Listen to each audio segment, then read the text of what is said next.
I didn't think much of the rules when I first saw them. That was probably my first mistake. I had been alone before. I had worked nights before. I had slept in places where the wind made noise in the walls and animals moved around outside after dark. None of that bothered me much. At least I thought it didn't. The cabin belonged to my grandfather before it belonged to me, although belong is not the exact word for it. The land was inside the north edge of Barlow National Park, up past the last public campground and the closed winter gate on Forest Service Road 16.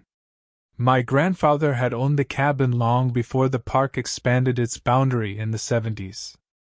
After that, the government owned the land, but some old structures were allowed to remain under private use permits. That was what the lawyer called it. A private use permit. To me, it was just Grandpa's hunting cabin. I hadn't been there since I was 13. When my grandfather died, my mother told me he left me the place because I was the only one in the family who still knew how to be quiet. I thought that was a strange thing to say, but that was how my grandfather talked too. He never said someone was smart, or hardworking, or reliable. He would say they were quiet. Like that was the highest compliment he knew how to give. I was 29 then. I had been laid off from a utility contractor outside Spokane after the company lost the county maintenance bid. I had a little savings, a lot of unpaid bills, and no real plan. So when the Park Service offered me seasonal work as a winter caretaker for the old North Fork Ranger Station, I took it. The job paid badly, but it included access past the winter gate, a government radio, and permission to stay in my grandfather's cabin as long as I kept the heat on and didn't modify anything. The ranger station itself was only half a mile down the service road from the cabin. It had been closed to visitors for years, but the park still used it for trail reports, radio relay checks, weather readings, equipment storage, and emergency access during winter. It sounded simple. Drive up before the first heavy snow. Open the cabin. Check in twice a night from the ranger station. Keep the generator shed clear. Walk the porch. Record weather. Make sure no hikers slipped past the closure signs and froze themselves to death. The old ranger who hired me was named Dale Mercer.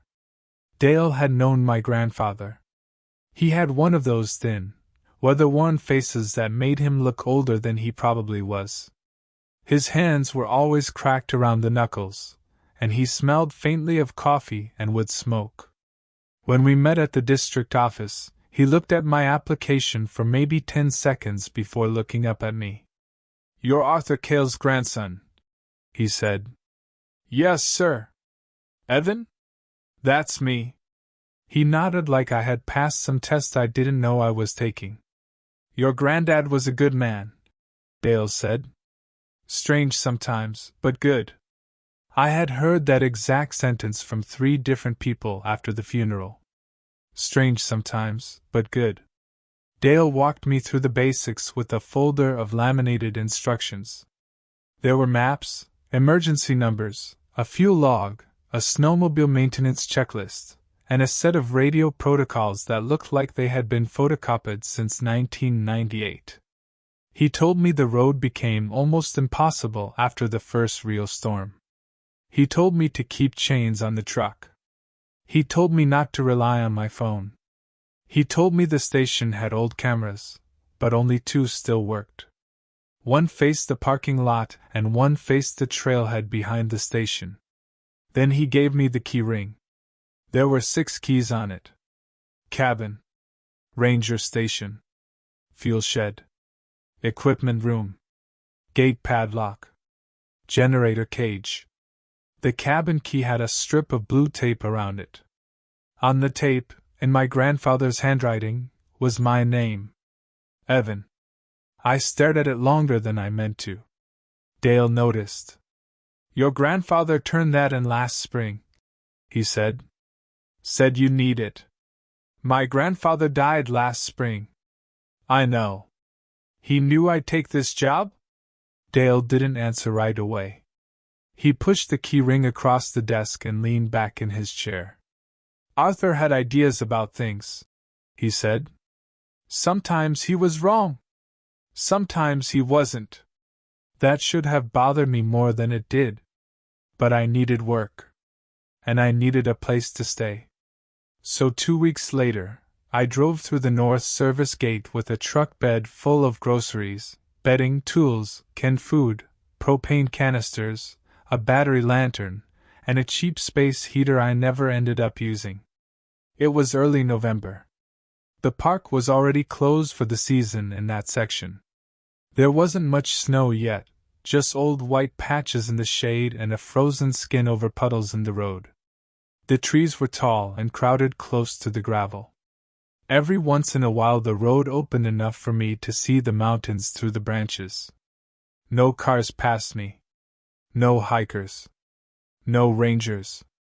Just the road, the trees, and the cold quiet that settled around the truck once I got far enough from the highway.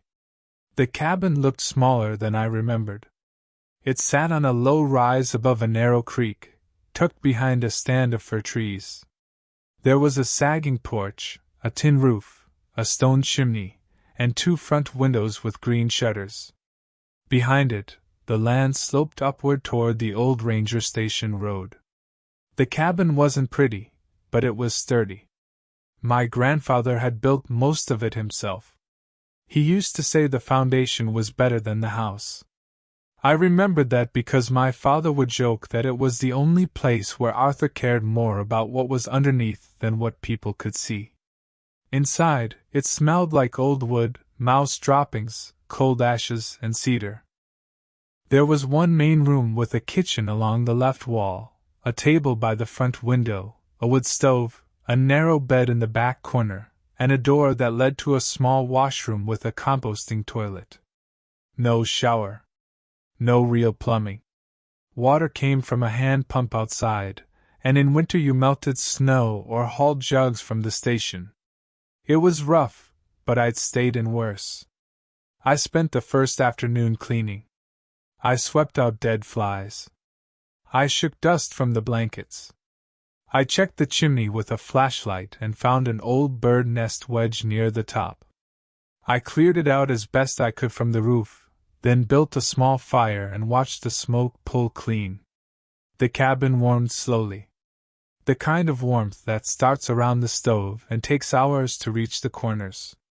I found canned soup in one cabinet, expired coffee in another, and 3 tins of peaches that had probably been there since I was in high school.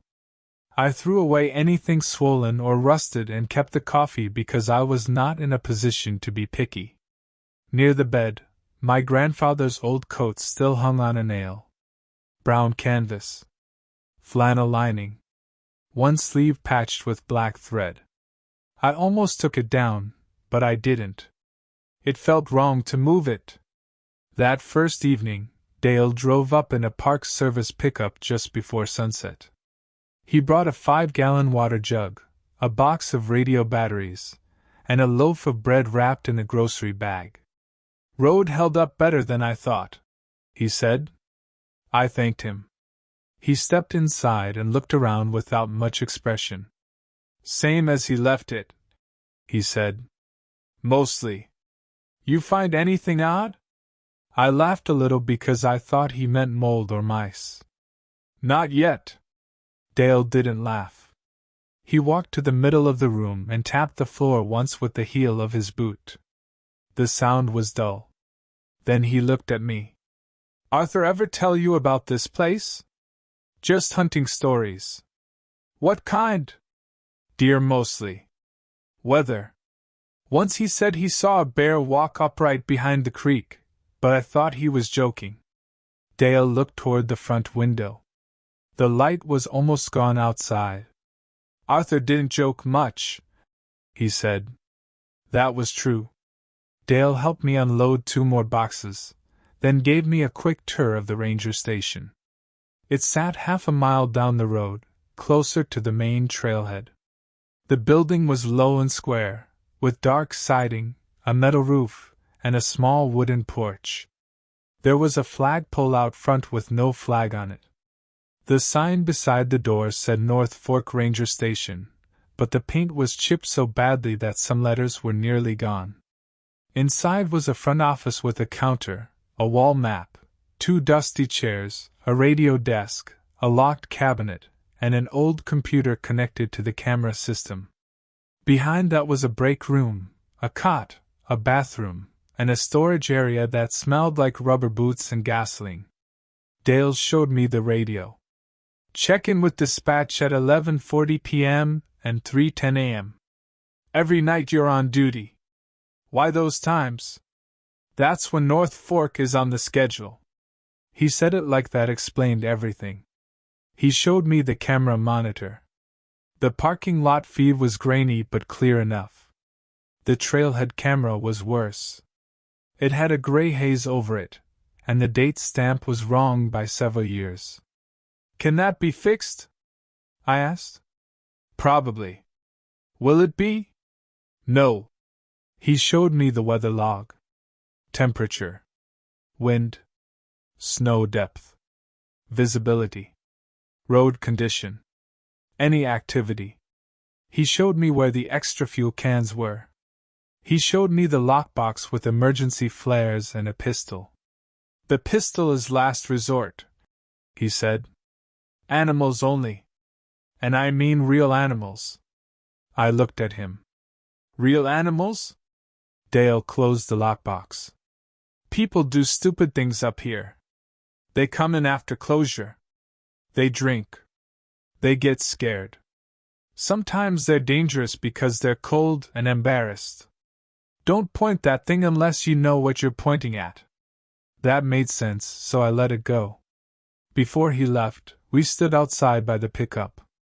The sky was already dark, and the pines around the station were black shapes against it. Dale lit a cigarette but didn't smoke it right away. You stay at the cabin, he said. You work out of the station. You don't wander around at night. You don't go looking for noises. You don't assume someone needs help just because they sound like they do. I gave him a look. I thought that was the job. The job is to record and report. If you see a person, you call it in. If someone knocks on the station door, you talk through the door. If they're injured, you call dispatch and follow procedure.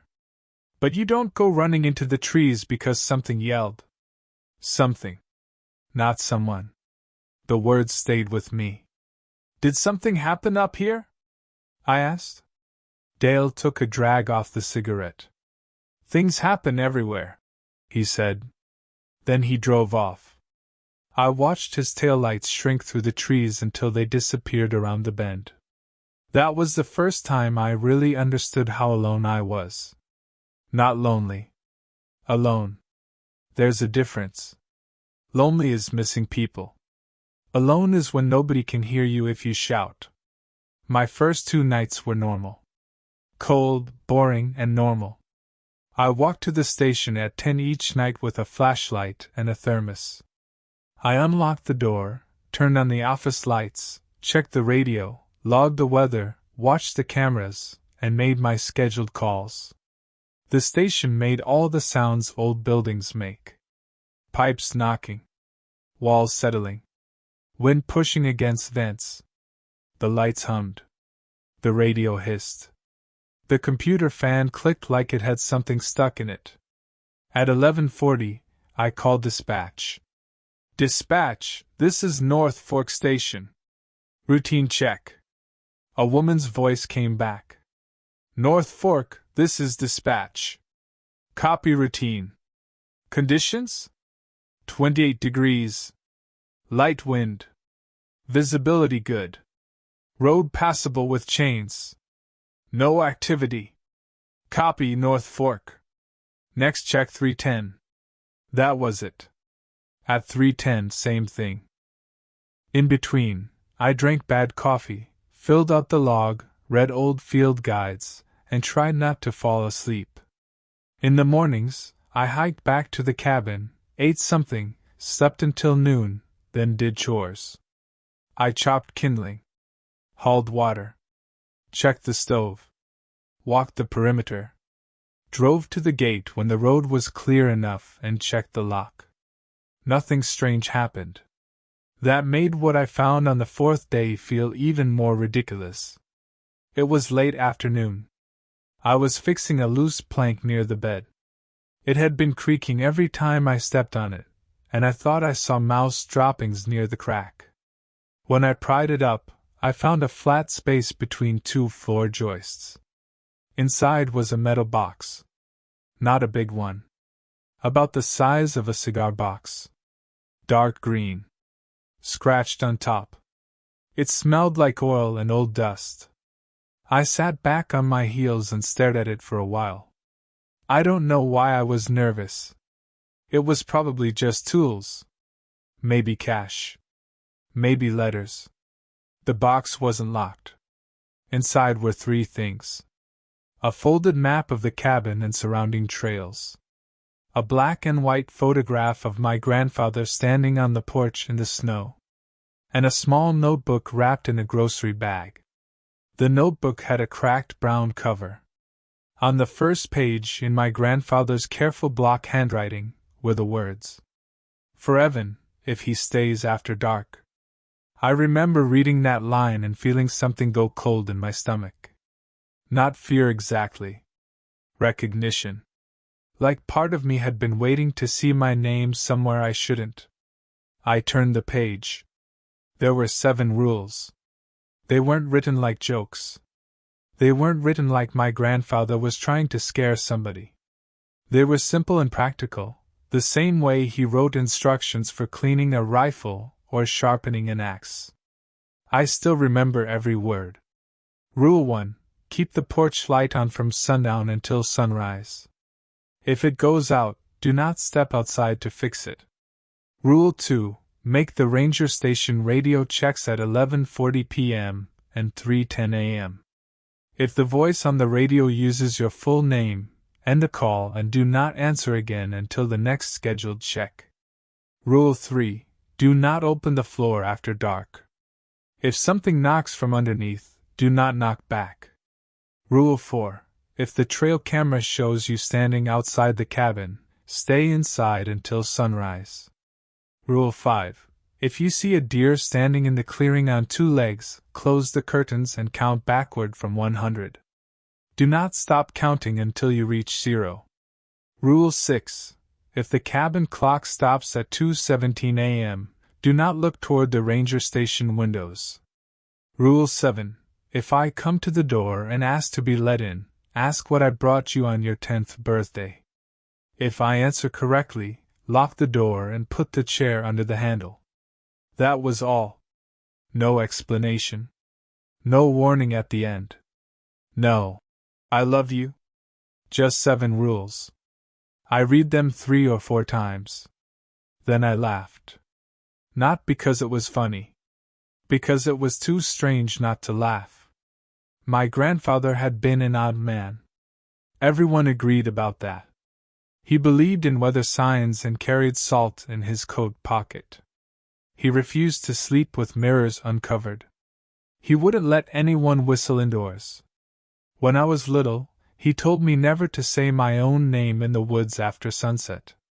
My mother said he had gotten worse after Grandma died. So I told myself the notebook was part of that. Old grief. Old superstition. Maybe the beginnings of dementia. Still, I didn't throw it away. I put the notebook on the table beside the lantern. Then I nailed the floorboard back down. That night, I turned on the porch light before I left for the station. I told myself I was doing it because it made the cabin easier to find in the dark. That was partly true. The first incident happened the same night. It was just after midnight. I had completed the 11:40 check-in without issue. Dispatch sounded bored. I sounded bored. The station was warm enough, and I was halfway through a packet of instant oatmeal I didn't really want. The camera monitor sat on the desk to my left. I had started glancing at it every few minutes out of habit. Parking lot. Empty. Trailhead. Empty. Parking lot. Empty. Trailhead. Empty. At 12:15, the parking lot camera glitched. The screen froze for maybe 2 seconds. When it came back, there was a chair in the middle of the lot. A wooden chair. Straight-backed. Dark. Old-fashioned. It sat about 20 feet from the station porch, facing the camera. I stared at it. The parking lot had been empty seconds before. I knew that. I had just looked. I got up and went to the window. There was no chair outside. Just gravel, weeds, and a thin layer of frost shining under the porch light. I looked back at the monitor. The chair was still there. I looked outside again. Nothing. I told myself it was just a glitch. An old recording, maybe. Some image burned into the feed. A corrupted frame from years ago. That would have made sense, except the chair had fresh frost on the seat. I sat back down slowly. For almost 20 minutes, I watched it on the screen. The chair didn't move. Then at 12:36, the camera glitched again. When it came back, the chair was gone. I checked the recording file in the system, but the cameras didn't actually record. The software had a playback menu, but nothing saved. Dale had mentioned that. Live feed only. Budget cuts. I didn't write the chair in the log. I didn't mention it to anyone. By morning, I had almost convinced myself it hadn't happened. Almost. The next afternoon, Dale came up with fuel. He parked by the station and had me help unload diesel cans into the generator cage. The day was bright, cold, and windy. Nothing felt strange in daylight. That was something I learned quickly up there. Morning made everything seem stupid. I brought up the camera glitch casually. Parking lot feed froze last night, I said. Showed something that wasn't outside. Dale didn't look at me. What did it show? A chair. He set a fuel can down. What kind? Just a chair. Facing what? The camera. Dale wiped his nose with the back of his glove. Monitor's old, he said. Yeah. That's what I figured. He looked at me then. Don't stare at things on that screen too long. I waited for him to smile. He didn't. Why? Because sometimes you start looking for what changed, he said. And sometimes that's what it wants. I didn't know what to say to that. Dale changed the subject and asked if I had enough firewood. Before he left, I almost told him about the notebook.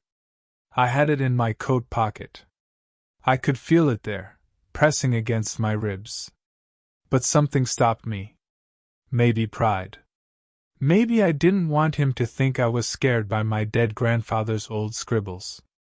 Maybe I was afraid he would say he already knew about it. That would have been worse. So I said nothing. The first rule I tested was Rule 3. Not on purpose. It happened on the 6th night. The temperature dropped hard that evening. By 9, ice had formed inside the cabin windows. I kept the stove fed and sat at the table with my boots on, waiting until it was time to walk to the station. I had started reading the notebook again every night. I told myself it was because I wanted to understand my grandfather's state of mind.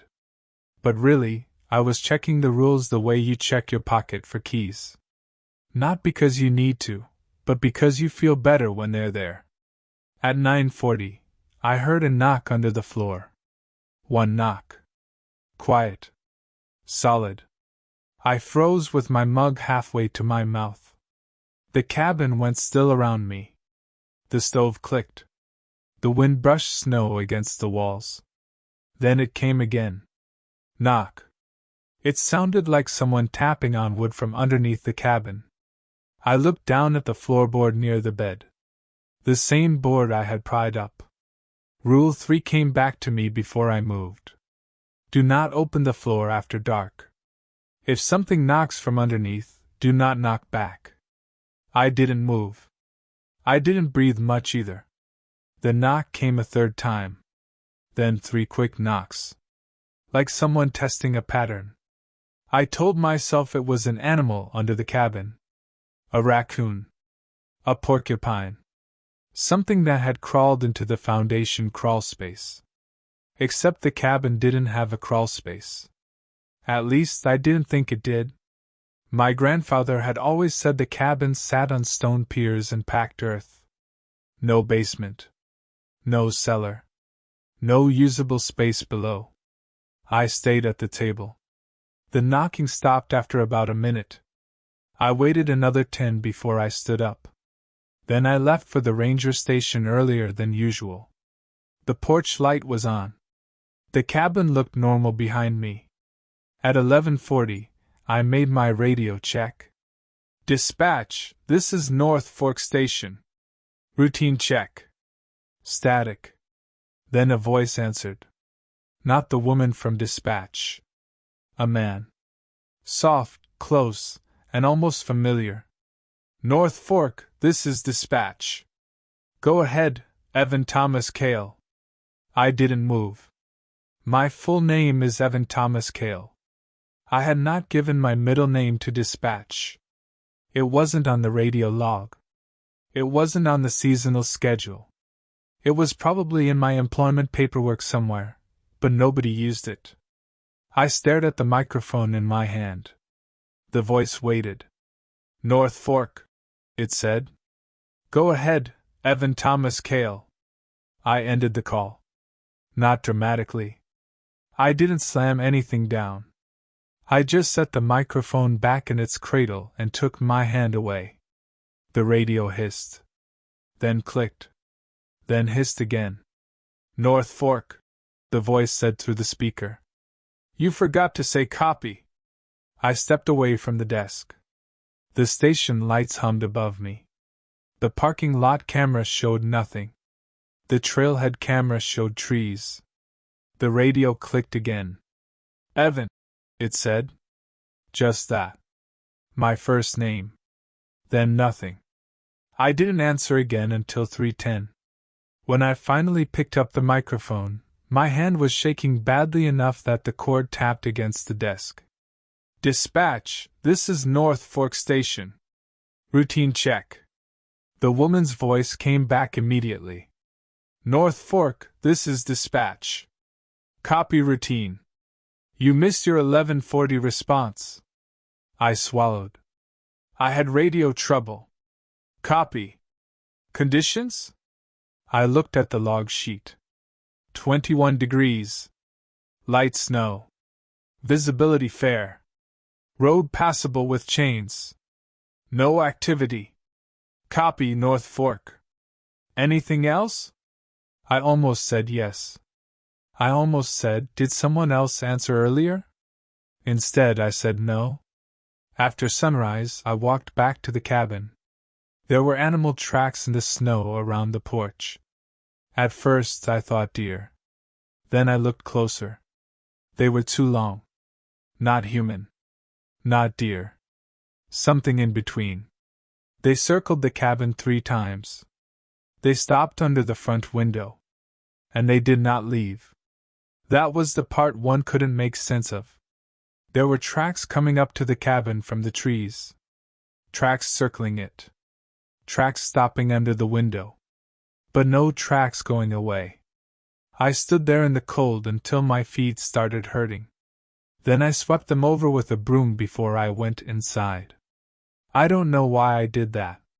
Maybe I didn't want Dale to see them. Maybe I didn't want to see them again. The next few days were normal. That was almost worse. No voices on the radio. No knocking under the floor. No chairs on the camera. No strange tracks. The ordinary tasks came back. I logged temperatures. I cleared snow from the station steps. I checked the generator oil. I drove the truck down the service road as far as the first switchback and moved a fallen branch. I ate canned chili and crackers. I listened to old AM radio when the weather allowed. Dispatch was normal.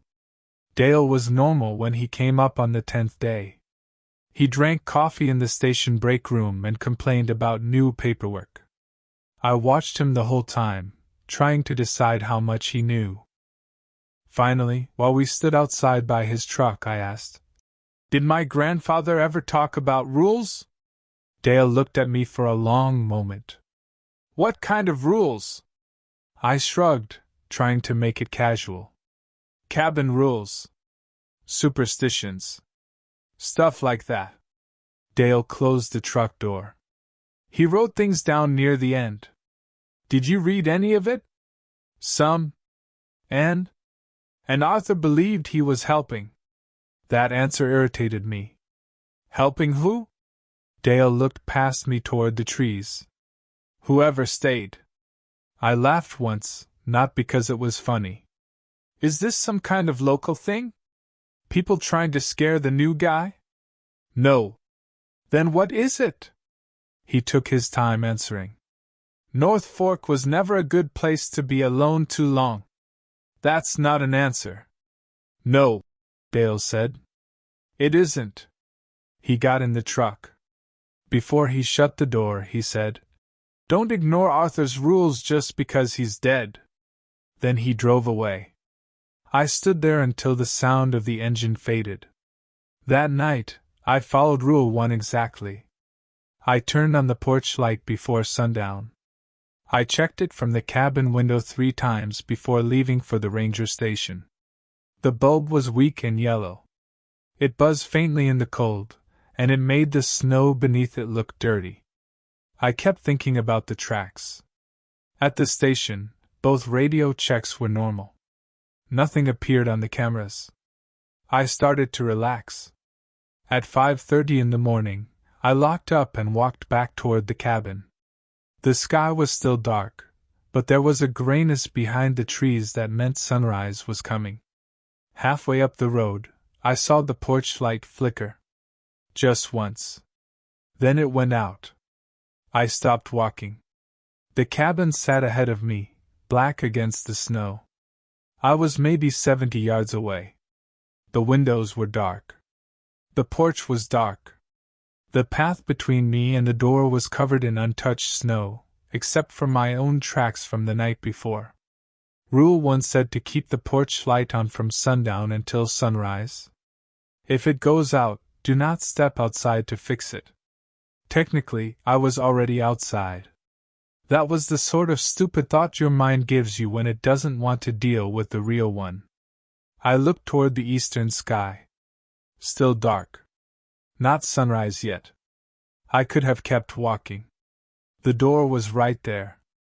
The cabin was right there. I had the key in my pocket.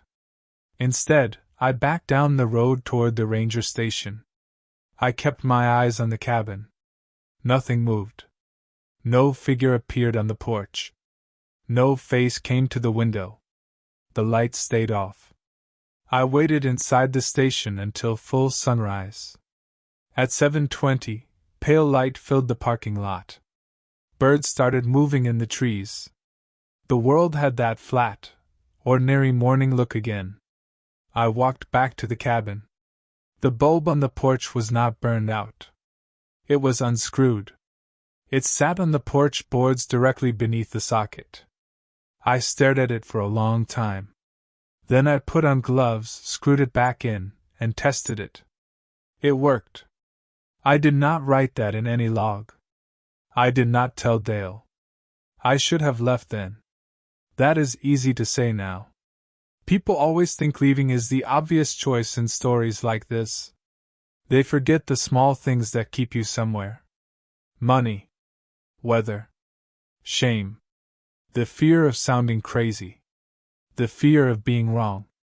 The way daylight makes you feel embarrassed for what terrified you at 3 in the morning. Also, by then, the first real storm had moved in.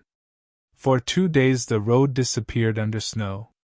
Dale called over the radio during daylight and told me not to attempt the gate. A plow would come up when conditions allowed, but until then North Fork was cut off. "Plenty of food?" he asked. "Yes. Fuel? Yes. Keep the cabin warm. Keep your checks. I know. There was a pause. Then Dale said, You sleeping? Some. Another pause. Don't let the nights run together. What does that mean? It means write things down. Then he signed off. So I started keeping my own log. Not the station log. A private one.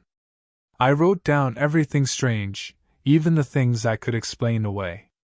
The chair on the camera. The radio using my name. The tracks. The porch bulb. The knocking. Writing it down helped at first. It made the events feel like information instead of fear. That changed the night I saw myself on the trail camera. It was the 12th night. The storm had stopped, but the snow was deep enough that walking from the cabin to the station took twice as long. I wore snowshoes and carried a flare in one pocket. The sky was clear. The moon was bright. Every branch had snow on it, and the whole forest looked still in a way that felt unnatural. I reached the station a little before 10.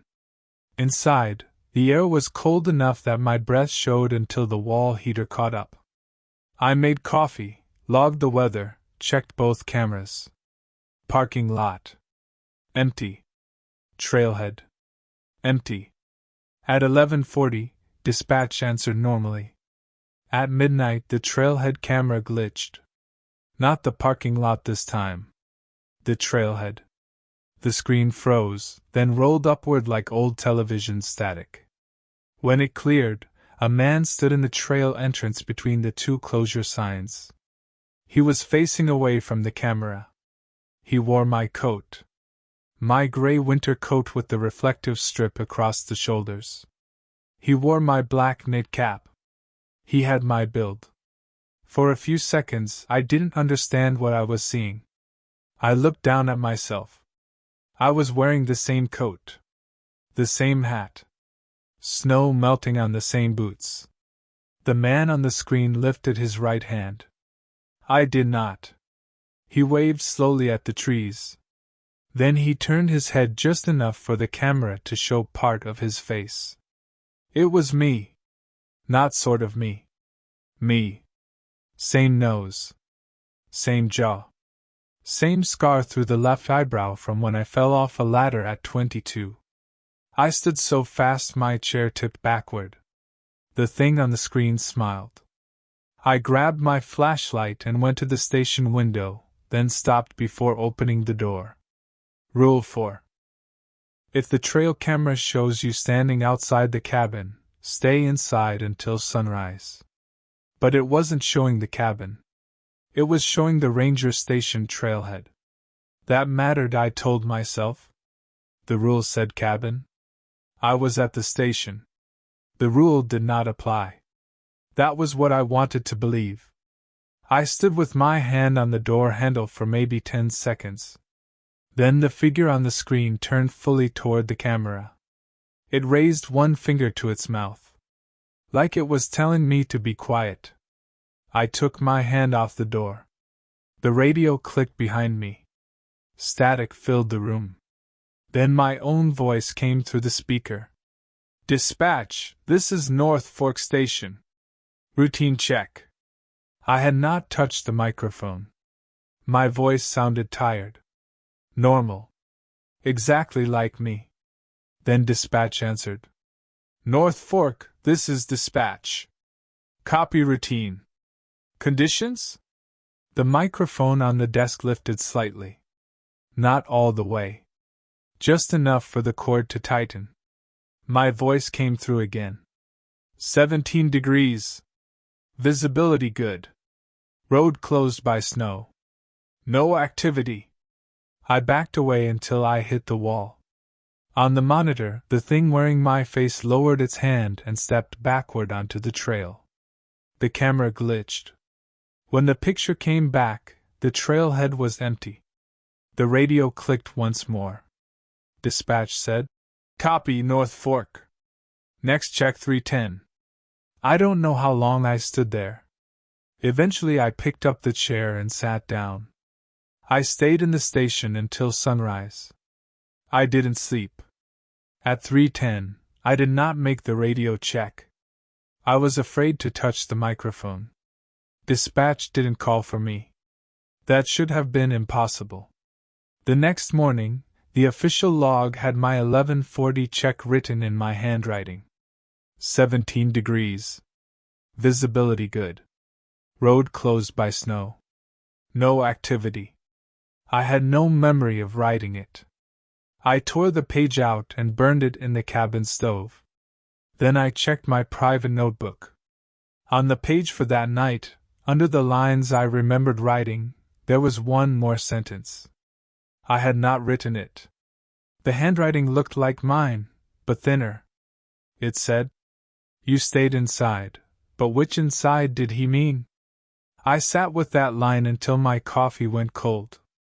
That was when the rules stopped feeling like warnings and started feeling like a map. Not a full map. Just enough to show there were roads around me I could not see. The next afternoon, Dale made it up with the plow. He found me outside the station, shoveling the walkway. I must have looked bad because the first thing he said was, "You sick?" "No." "Then why do you look like that?"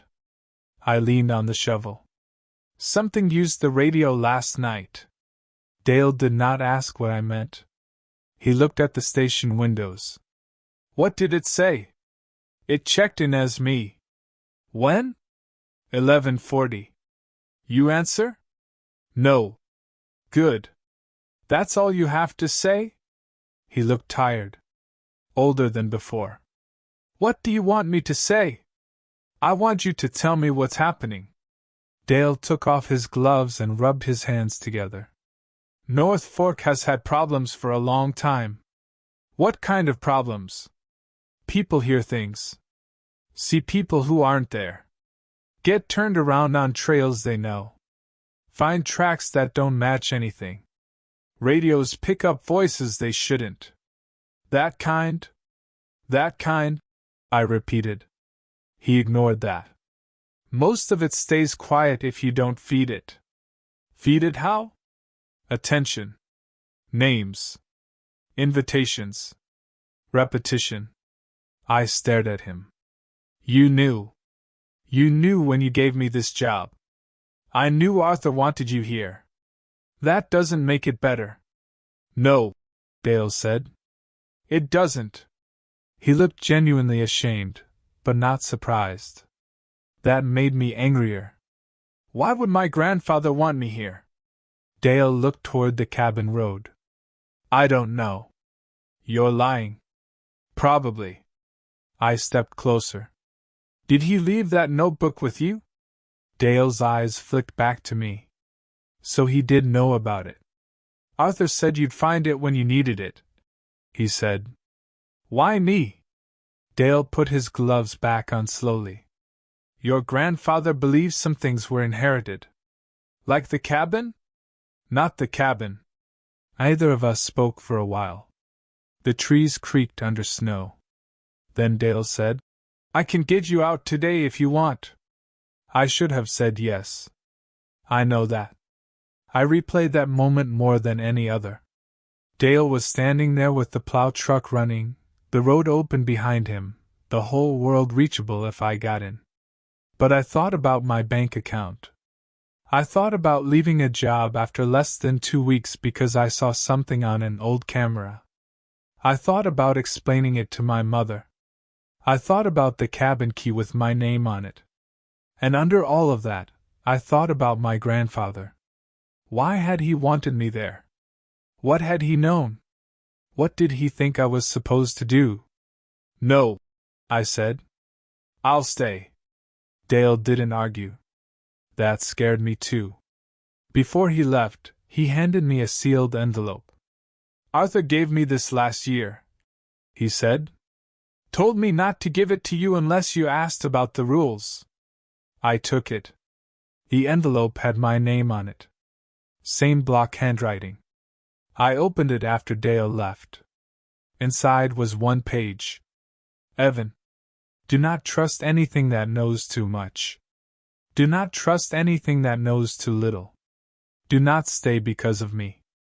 If you hear me outside, remember that a thing can learn a voice without understanding a life. I am sorry for the cabin. That was all. I read it until the words blurred. Then I folded it and put it inside the notebook. That night, nothing happened. The next night, nothing happened. The night after that, the deer came. I was at the cabin, not the station. It was my off rotation, though off did not mean much when I was the only person up there. I still had to keep the stove going and listen for radio traffic, but I didn't have to sit at the desk all night. I went to bed early. The wind had stopped. That was the first thing I noticed when I woke up. No wind. No stove clicking. No tree movement. Just silence. I looked at the clock. 2:03 a.m.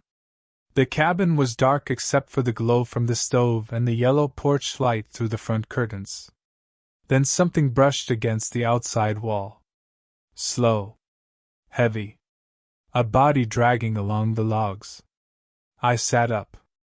The sound moved from the left side of the cabin toward the front. Then it stopped under the window. I heard breathing. Not human breathing. Wet and deep and patient. The curtains were closed, but not fully. There was a thin gap where I could see part of the clearing. I should not have looked. I know that. But Rule 5 did not say not to look unless I saw it. That is how fear tricks you into technicalities. You start treating the rules like contracts instead of lifelines. I leaned slightly and looked through the gap. A deer stood in the clearing. At first, that was all it was.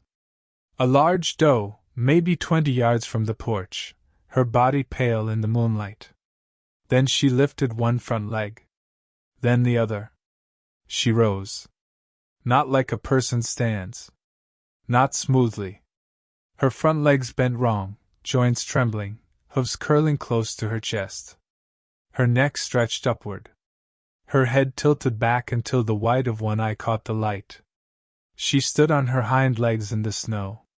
Too tall. Much too tall. I grabbed the curtains and pulled them shut. Then I counted. 100. 99. 98. My voice was barely a whisper. Something stepped onto the porch. The boards creaked. 97. 96. The breathing came from the other side of the window now. 95. 94. A hoof tapped the glass. Not hard.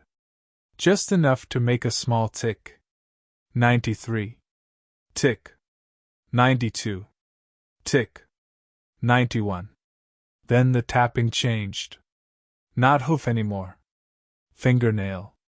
I kept counting. At 78, the thing outside started counting with me. Not in words. Not exactly.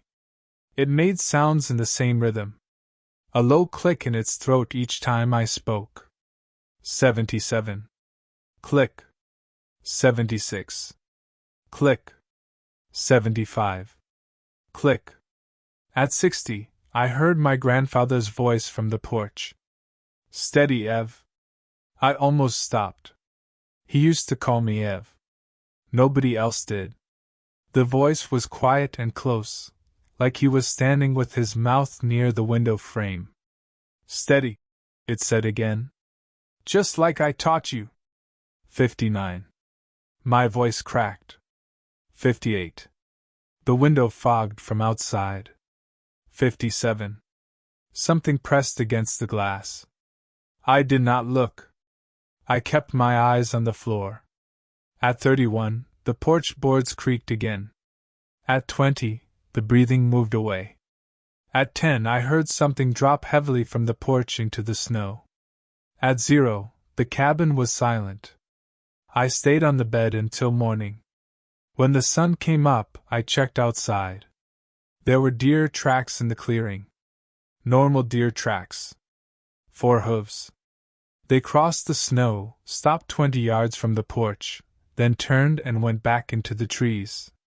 There were no tracks near the window, but there were scratches on the glass. 5 long marks. From the outside. They were too high for a deer. After that, I stopped looking for rational explanations. Not completely. A person can't stop all at once. But I stopped believing them. I kept the rules in my shirt pocket.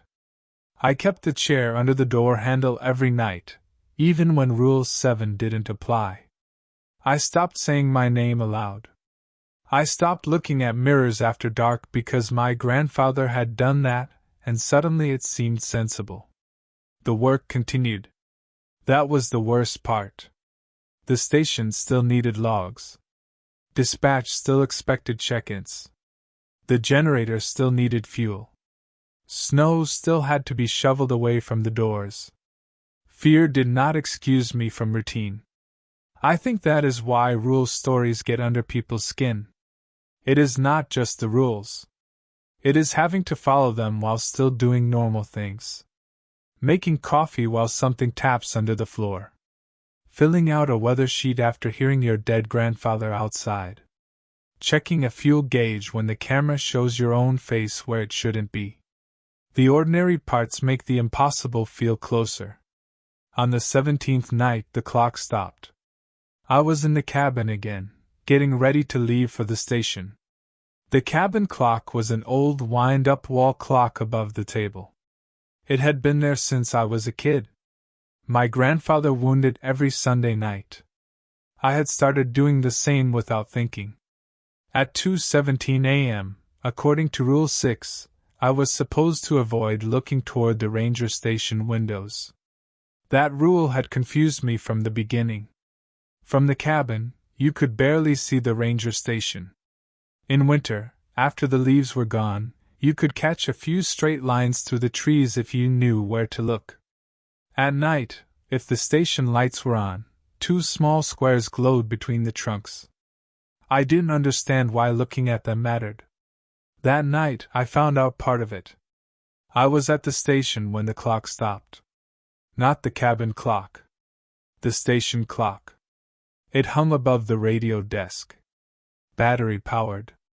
White face. Black numbers. Second hand that clicked too loudly. At 2:17, the second hand froze. The radio hissed. The lights dimmed. Then the station windows lit up from outside. Not with headlights. Not with moonlight. With the warm yellow glow of the cabin porch light. I know that makes no sense. The cabin was half a mile away, through thick trees, and the porch light was a weak bulb under a tin roof. It could not shine through the ranger station windows. But that was what the light looked like. Cabin light. Home light. I kept my eyes on the desk. Rule 6 said do not look toward the ranger station windows. Again, the technicality appeared. I was inside the ranger station. Did it mean the windows from the cabin? Or the ranger station windows from anywhere? Did it matter? The light grew brighter. I could see it on the desktop. On my hands. On the radio microphone. Then someone knocked on the glass. One soft knock. I did not look. Another knock. Then another. I stared at the log sheet. The pen in my hand shook. A voice outside said, "Evan." It was Dale. At least, it sounded like him. "Open up," he said. "It's cold as hell out here." I closed my eyes. Another knock. "Come on," Dale said. Trucks slid off the road. Radio's dead. I almost turned. That was what made it bad. Not the voice. Not the light. Not the stopped clock. The fact that I almost looked because the voice sounded irritated in exactly the way Dale sounded irritated. Not scared. Not pleading. Just annoyed enough to be believable. "Evan," he said. "Look at me." I stared at the log sheet. The words I had written earlier began to change. No activity became no one left. Visibility good became he sees you. Road closed by snow became road closed by choice. I dropped the pen. The knocking stopped. Then Dale's voice moved closer to the glass. When he spoke again, his mouth sounded pressed against the window. You think Arthur wrote all the rules? I stopped breathing. You think he was the first one to hide something under that floor? I didn't answer. The clock ticked once. Then again. The light vanished. I looked up. The station windows were dark. The clock read 2:18. At 3:10, dispatch answered normally. I gave the weather. No activity. I did not mention Dale's voice. The next morning, real Dale came up. He had not driven off the road. His radio had not died. He had been asleep in his house 40 miles away. I know because I asked him directly. He stared at me for a long time, then said, What did it ask you? Nothing. Don't lie. It said you think Arthur wrote all the rules? Dale's face changed. Just slightly. But I saw it.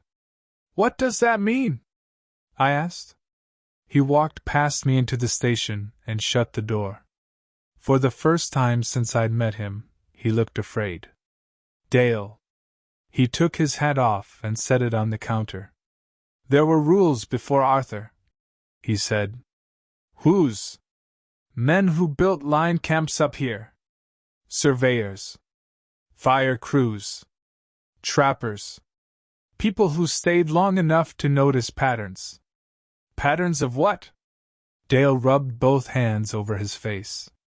I don't know what it is. That was the first honest thing he had said. I know what it does, he continued. Some of it. It learns routines. It gets close by copying what should be there. A coworker. A voice on the radio.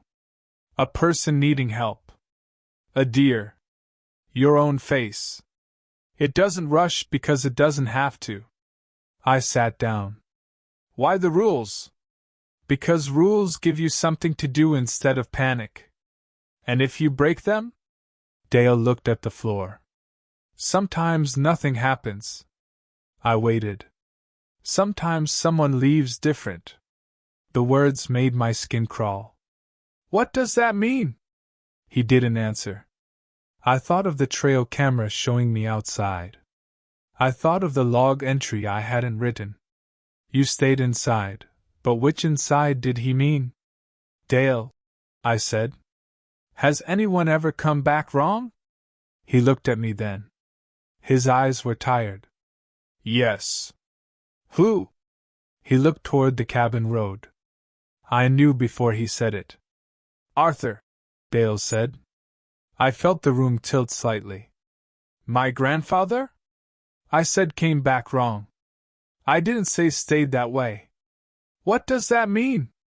It means your grandfather spent one winter up here in 1989 and didn't speak for 6 weeks after. Then he started writing rules. He got better after a while. Better. Mostly. I stood up. That's why he never came back after dark. Dale nodded. He came during the day. Fixed the cabin. Checked the stove. Left before sunset. He brought me here when I was a kid. Never overnight. I remembered that. All our visits had been day trips. I had never questioned it. We drove up in the morning, walked the creek, ate sandwiches on the porch, and left before dark. Always before dark. Why leave it to me? I asked. Dale didn't answer. I hated him then. Maybe that wasn't fair. Maybe he didn't know enough to deserve it. But he knew more than me, and he had still handed me the keys. That felt the same as guilt. He offered again to take me out. Again I didn't go. This time the reason was different. It wasn't money. It wasn't pride. It was the envelope. Do not stay because of me. My grandfather knew I might. That meant he had expected me to have a reason. And I had started to believe the reason was hidden in the cabin. Maybe that sounds stupid. It was stupid.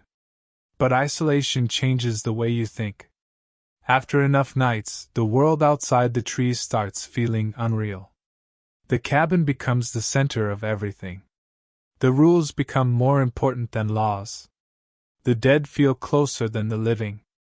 That afternoon, after Dale left, I pried up the floorboard again. In daylight, I checked the space where I had found the box. Nothing else was there. Then I noticed something under the next board. A mark. Not on the wood. Under it. I pulled 2 more planks loose and found writing on the subfloor. Not my grandfather's handwriting. Older. Carved into the wood with a knife or nail. Most of it was hard to read, but I made out several lines. Do not give it your name. Do not let it count with you. Do not sleep in a room where it has stood. If it wears a dead man, ask a living question. If it wears you, do not be the one that answers. That last line made my hands go numb. If it wears you, do not be the one that answers. I sat on the floor in the weak afternoon light with the boards pulled up around me. That was when I realized Rule 4 might not mean what I thought. If the trail camera shows you standing outside the cabin, stay inside until sunrise. I had thought the danger was the thing outside. Maybe it was. But maybe the rule was not telling me to stay inside because outside was dangerous. Maybe it was telling me to prove I was still inside. Maybe if I went out while something that looked like me was already outside, I would be the extra one. I didn't know what that meant. I still don't. But I understood enough to be afraid of doors in a new way. That night, I did not go to the station. I broke my work routine for the first time. I radioed dispatch before dark and said I was sick. I asked if I could make the checks from the cabin handheld instead of the station base. Dispatch said North Fork checks had to be made from the station radio because of relay range. I said I might miss one. The woman paused. Then she said, "Copy, North Fork. Are you requesting assistance?" I looked at the floorboards, still loose beside the bed. "No. Copy." Before signing off, she said something strange. "Make sure you are the reporting party."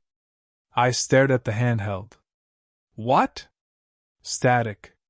Then the normal dispatch voice came back. "North Fork, repeat?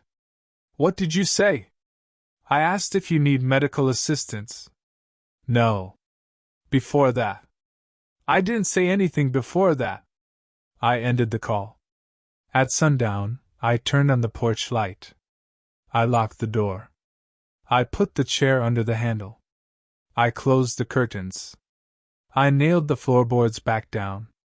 Then I sat at the table with the notebook, the old carved rules copied onto a separate page, and my grandfather's letter laid out in front of me.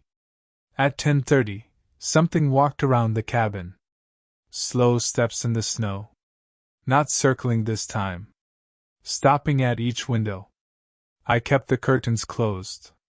At 11, the steps moved onto the porch.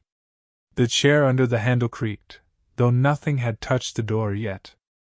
At 11:40, the handheld radio clicked on by itself. "Dispatch, this is North Fork Station," my voice said. The radio sat on the table in front of me. I did not touch it. My voice continued. "Routine check." Static answered. Then dispatch. "North Fork, this is dispatch. Copy routine. Conditions?" The thing using my voice breathed once, like it was thinking. Then it said, 20 degrees. Visibility fair. Road open. 1 occupant. I leaned back from the radio. Dispatch said, "Copy, North Fork. Confirm 1 occupant." The radio hissed. My voice said, "Confirmed." Then from the other side of the cabin door, my grandfather said, "That's not true, Ev." I closed my eyes. His voice was clearer than it had been during the deer incident. Not outside the window this time. Right at the door. Tired. Cold. Familiar. "Don't let it count you alone," he said. The radio clicked. My voice said, "One occupant confirmed." My grandfather knocked. 3 soft knocks. "Asked me," he said. I looked at Rule 7. If I come to the door and ask to be let in, ask what I brought you on your 10th birthday. If I answer correctly, lock the door and put the chair under the handle. The chair was already there. My mouth was dry. I didn't want to speak. The thing outside had my grandfather's voice. The thing on the radio had mine. I did not know whether speaking gave either one more to use. But the rule said to ask. So I did. My voice came out small. "What did you bring me on my 10th birthday?" Silence. The porch boards creaked. The thing outside breathed through the door. Then my grandfather answered. "A red-handled pocket knife," he said. "Your mother was mad because she said you'd cut yourself. I told her every boy ought to know how to bleed a little. You dropped it in the creek before supper and cried so hard I gave you mine." It was correct. Every word. I had not thought about that day in years. For one terrible second, I felt relief. Then the rule changed meaning inside my head. If he answers correctly, do not open. Not because the right answer proves it is safe. Because the right answer proves it knows. I stood up and shoved the chair harder under the handle. The door moved inward once. Just slightly. The chair legs scraped the floor. My grandfather sighed. Not angry. Disappointed. "Good," he said. Then the radio, still in my voice, said, "2 occupants." I backed away. The porch light went out. The cabin fell into darkness except for the stove. Something knocked under the floor. Once. Then again. Then from beneath the boards, my own voice whispered, "Let him in." I did not. I stood in the middle of the room until sunrise with an axe in my hands and tears on my face. I am not ashamed of that. Fear does things to the body that pride cannot stop. At first light, everything stopped. The porch light came back on by itself. The radio was dead. The floor was silent. Outside, there were no tracks in the snow. Not one. Even mine from the previous day were gone. The snow around the cabin was perfectly smooth. Like nobody had ever walked there. I packed that morning. Not everything. Just what fit in one duffel and my backpack. Clothes. Food. Notebook. Letter. The old photograph. My private log. I left the cabin messy. Dishes in the basin. Ash in the stove. Bed unmade. I didn't care. I hiked to the ranger station and used the base radio to call Dale. When he answered, I said, "I'm leaving." There was no hesitation. "Stay there," he said. "I'm coming." "No. I'm walking to the gate." "Evan, don't." "I'm done. The road isn't clear all the way. I'll follow it. Listen to me. Do not leave between checks." That made me laugh, and it came out wrong. Now there are more rules. There have always been more rules. "I'm leaving." Dale's voice sharpened.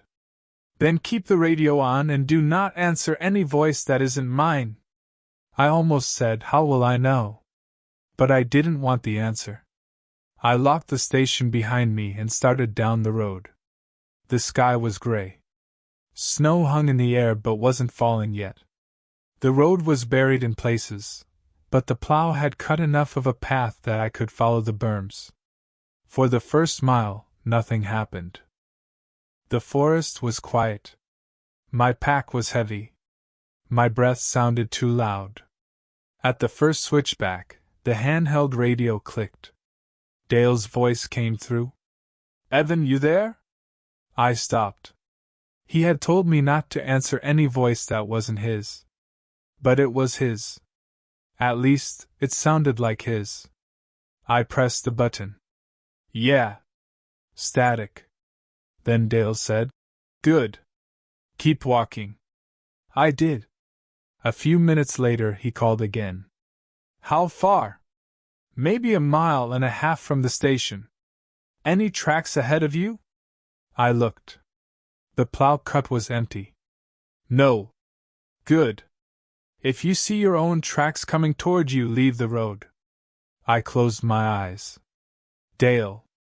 I know. I can't do this." "You are doing it." The radio went quiet. I kept walking. At the second switchback, I found tracks. Boot tracks. Coming toward me. My size. Same tread. Same uneven drag on the left heel from my worn boot.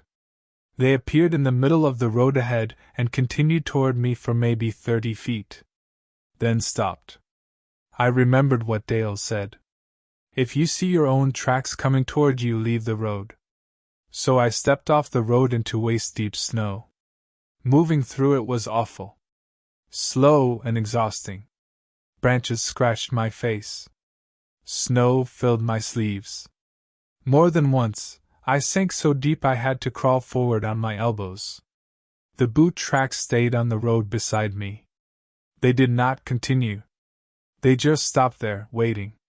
When I was past them, I climbed back onto the road and kept going. The radio clicked. My grandfather's voice said, "You forgot the knife." I turned the radio off.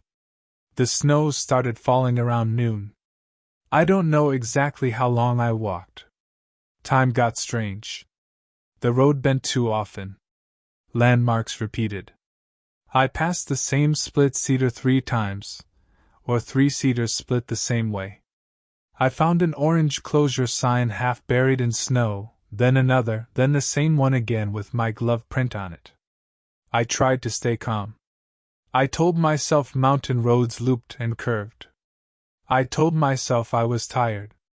That would have made sense, except the sun moved from my left side to my right without ever passing overhead. At some point, I heard an engine. I stumbled forward, waving both arms. Dale's plow truck came around the bend. I have never been so relieved to see anyone. He stopped beside me and leaned across to open the passenger door. "Get in." I did. The cab smelled like diesel, coffee, and wet wool. Dale looked at me once, then back at the road. "You answer anything?" "Once." "You." "When?" "First switchback." He stared straight ahead. "I didn't call you." I felt the seat under me drop away. Dale kept driving. Neither of us spoke for a long time. Finally I said, "Am I out?" "Not yet." The road ahead looked wrong. Too narrow. Too many trees close to the edges. Dale drove slowly, both hands tied on the wheel.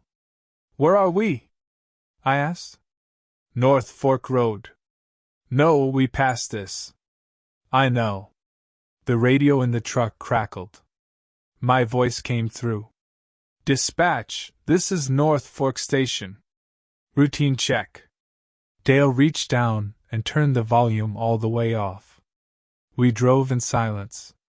After a while, the trees opened, and I saw the winter gate ahead. I started crying then. Quietly. I couldn't help it. Dale didn't say anything. He unlocked the gate, drove through, locked it behind us, and kept going until we reached the highway. Only then did he pull over. The world beyond the windshield looked ordinary. Wet pavement. Power lines. A logging truck passing in the distance. I had never seen anything so beautiful. Dale put the truck in park. "You don't go back," he said. "I won't." You don't answer calls from North Fork. I won't. If anyone from the district asks, you had a stress reaction and resigned. I looked at him. That's it. That's what keeps people from asking you to explain. I laughed once. It hurt. What about the cabin? Dale looked back toward the mountains. Leave it. What if someone else stays there? I'll file the permit issue. Say the structure's unsafe. Is it? He looked at me. Yes. That was the last time I saw Dale in person. I stayed in a motel outside the park for 2 nights because I was too tired to drive home. I slept with the lights on. I'd put a chair under the door handle. I did not look out the window after dark. On the 3rd day, I called my mother. I told her I quit. She was quiet for a while, then asked, Did you find what he left you? I didn't answer right away. What do you mean? Your grandfather said he left you something under the floor. I sat down on the edge of the motel bed. You knew? He told me before he died. And you didn't say anything? He said you'd understand it better if you found it yourself. I almost got angry. Then I heard how scared she sounded. Mom, I said, why did he leave me that cabin? She started crying. Not loud. Just one small sound she tried to hide. Because he said it already knew you, she said. I didn't ask what that meant. I didn't want to hear more. I drove home the next morning. For a while, life went back to normal. Not completely normal, but close enough. I found work with a different contractor. I moved into a cheap apartment over a dentist's office. I stopped sleeping well, but I slept. I stopped going into the woods. I stopped using my middle name on forms whenever I could avoid it. Dale called once in December. He said the cabin permit had been suspended pending structural review. He said the North Fork station was unmanned for the rest of the winter. He said not to worry. Then, before hanging up, he said, Have you heard anything? No. Good. That was all. In January, Dale retired. I found out from a forwarded district email. No party. No announcement beyond 2 lines thanking him for 32 years of service. I tried calling him. His number was disconnected. I thought about driving to his house, but I didn't know where he lived, and I wasn't sure I wanted to know. Spring came. The snow melted in the low country. I started believing, in small cautious ways, that the worst of it was over. Then the notebook disappeared. I kept it in a locked drawer in my apartment. One morning in April, the drawer was open. The notebook was gone. The letter was gone too. The old photograph of my grandfather remained. But it had changed. In the original picture, he stood alone on the cabin porch in the snow. In the new one, I stood beside him. I was wearing the same gray winter coat I wore at North Fork. My hand was raised in a slow wave. I burned the photograph in my kitchen sink. The smoke alarm went off. My downstairs neighbor banged on the ceiling. For almost a week after that, nothing happened. Then I got the first call. No numbers showed on the screen. I didn't answer. A voicemail appeared anyway. At first, there was only static. Then the sound of wind. Then a porch board creaking. Then my grandfather's voice. Not close this time. Far away. Like he was calling from inside a large empty room. Ev, he said. You forgot one. That was all. I deleted it. The next night, another voicemail appeared. Same static. Same wind. My own voice this time. Dispatch, this is North Fork Station. Routine check. I deleted that too. After that, I changed my number. For 2 months, nothing happened. Then last week, I received a package. No return address.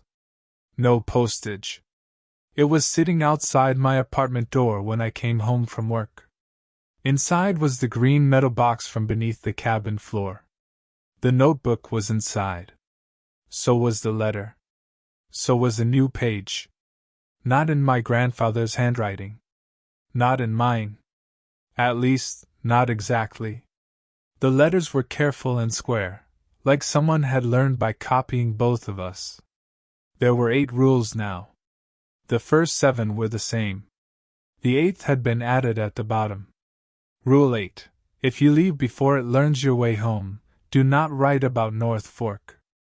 I read that line a long time. Then I did the one thing the rule told me not to do. I started writing this. I don't know why. Maybe because I am tired of being the only person who knows. Maybe because rules only work if someone tells you they exist. Maybe because my grandfather wrote things down, and for all his strange habits, he survived longer than anyone expected. Or maybe this was the point. Maybe it wanted me to tell you. I have considered that. I am considering it now. There is one more thing. The old clock from the cabin is hanging in my apartment. I didn't bring it here. I found it above my kitchen table yesterday morning, ticking softly, with its hands set to the correct time. I tried to take it down, but the nail is sunk too deep into the wall. I tried pliers. I tried a hammer. I tried pulling until the plaster cracked around it. It will not move. Tonight, at 11:40, my phone lit up on the table. No call. No voicemail.